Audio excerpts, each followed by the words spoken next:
So, in order to share some of my findings, I know that there was a desire to have a work group session this afternoon. And so, although I've talked a lot about how important it is to start with the audience, there are certainly some consistencies that have appeared in both my research and the other research that I've read about in terms of communicating things effectively.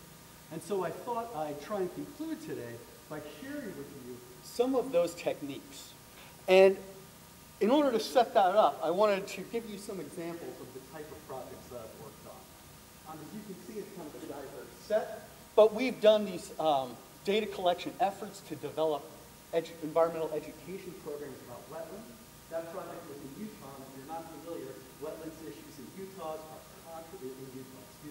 they are controversial to say the least. If you're not familiar with the geography, roughly 85% of Utah's population lives in about a 90-mile-long strip in between the Wasatch Front, mountain range, and the Great Salt Lake. And that's a strip that's about 15 miles wide.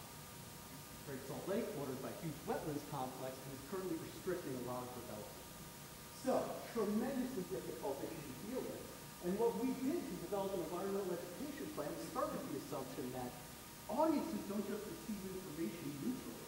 They evaluate who it's coming from, the framing of the messages, and so in order to address that, we gathered a lot of data to inclusively design these kinds of education programs. And I can say it's been applied in a number of areas throughout the state. I've done some research on pesticides for the Utah Agricultural Experimenting Station. They're really interested in this question. When we send our agents into the field, they hear one thing in rural areas and entirely different from the urban areas. Why? What's going on there? So we did some research to look at what was happening, and with particular focus on, as we get into more amenity-based rural migration, how is that going to affect these dynamics? And in the end, I will share urban-rural doesn't make a bit of difference. It's the other characteristics, particularly past experience in those settings, that really explains the pattern. And that pattern tends to disappear as we have more and more amenity-based migration to rural areas. I mentioned before the current project we're working on, and what we're doing in that one is applying the theory that I mentioned, and we're doing it in a stepwise fashion. We started out doing a series of in-depth interviews, that qualitative part, with, truth be told, a number of you in this room, to find out what are your perspectives on what people need to know, on what they're doing, and so on. And we're following it up with a large-scale survey across 5 states in New England to try and get at some of these basic knowledge needs to get that baseline information. So, the hints I can share with you. What kinds of message techniques seem to be effective? And again, I don't offer these as guarantees, but these are things that seem to come up fairly consistently in the research that I'm familiar with. A key assumption, again, that I always make in going into these things is that we have fundamental perspective differences in the public. We do not all see the landscape the same way. Just fundamentally different ways we understand the natural world. And so a starting point is understanding those differences. What do I see when I see turf? Do I see that scary image? Do I see the oxygen benefits? What's going on with those perceptions? We need to understand those before we can begin to think about what communications might be effective. Another important element I found, particularly in environmental issues, is that place matters. And what I mean by that is place attachment is particularly strong motivators. You are far more likely to get behavioral change if you talk about something that people experience directly in terms of place rather than an abstract concept.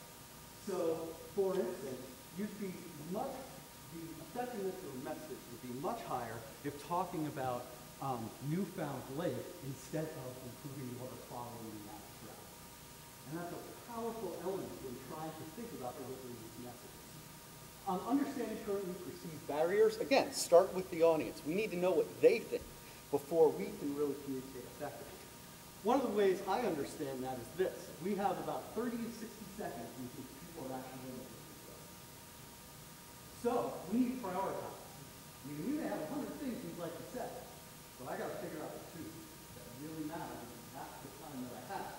And you got to think the most effective way to do that is not to start with us and what's most important, but to know what's going to resonate with the people we're trying to affect. Already mentioned, understanding trust is critical. And one of the things we do in the research that I'm involved in is actually ask people, how do you feel about different information sources? And we use that to try and determine, well, what are the best vectors of delivery? How can we work with the current existing levels of trust in order to do the best job possible? Commitments are valuable motivators. There's a lot of social psychological studies that suggest if you make a commitment to do something, simply by signing a piece of paper in particular is quite powerful. I'm going to start recycling. What happens is that there's a shift in your self-perception. And we all have a desire to be consistent, so the thinking goes. So making that small commitment can lead to larger action. And research has shown if you want to use commitment effectively, written seems to have a little higher level of effectiveness. And perhaps more importantly are the two other elements. Make it public and visible. So you might envision front lawn signs. I care about Newfound Lakes watershed. And making that public commitment very visible also has some normative effects in terms of community. The other thing that's important about commitments is make them active. It's much less effective to ask people to commit to not do something than it is to ask them to take action. Some other hints. Research in and of itself in this social science nature actually has some partnership building elements, particularly in terms of using a focus group methodology. And the reason can be fairly straightforward. If you work with stakeholders and demonstrate that you are actually listening to what they have to say, and dare I say, even incorporating it into the messages that you develop, I think it echoes some of what we heard from our first speaker. It introduces transparency into the process and also creates a little bit of that trust as well. My side has been looking at more of how that perpetuates involvement. Because a lot of times we try and talk to people, and when we go back to get them involved more, they're resistant. And it's hard to keep that momentum going. Well, it's not, dare I say, rocket science, in the sense that if you show people that their input is really valuable and used and valued, they might want to talk to you again. So that's really a key idea there. Framing messages is a little bit of a tricky dynamic to work with. There are a lot of studies that show that messages that are framed, at least environmental sustainability messages, that are framed negatively have more effective results in terms of behavioral change. And let me give you an example. A positive framing of a message might be something like, if you start composting, you'll save your garbage collection. You'll spend less money. Very positive. If you do something, you'll get a benefit. In contrast, the negative framing of the message might be, if you don't compost, you're losing money. And the research has shown that that latter framing is actually far more effective in stimulating people to do things. Why? Well, perhaps it's the sense of loss versus the sense of taking action to get something. I mean, if my bill isn't that high, I'm not really bothered by it, maybe I'm not that motivated to take that extra step to make it lower. But if you're saying to me, wow, you could be doing better and you're not, perhaps that's the mechanism that has a little bit higher effectiveness there. However, I wanted to end on what I hope is a positive note by talking about that last point with a little bit of caution. And I've been throwing around an idea that I think can be, I hope, interesting to some about what I'm calling positive environmentalism. There was a provocative article written, well now it's probably a couple of years ago, maybe a few years ago, called The Death of Environmentalism by a couple of gentlemen who are very active in the environmental movement. And the point of their very strong critique of the environmental movement was that it's basically succumbed to being another special interest. And it doesn't represent a lot of integration with other social issues of importance. They also recognize that most of our environmental encouragement, in terms of asking people to change behaviors, is really the language of sacrifice.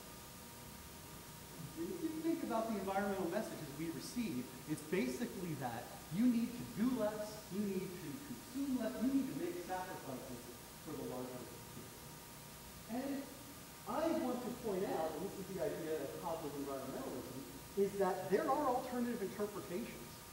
For instance, we might hear that, oh, you don't want to consume so much, because of obvious effects on the environment, and it's a sacrifice not to get them in plasma TV or whatever it might be.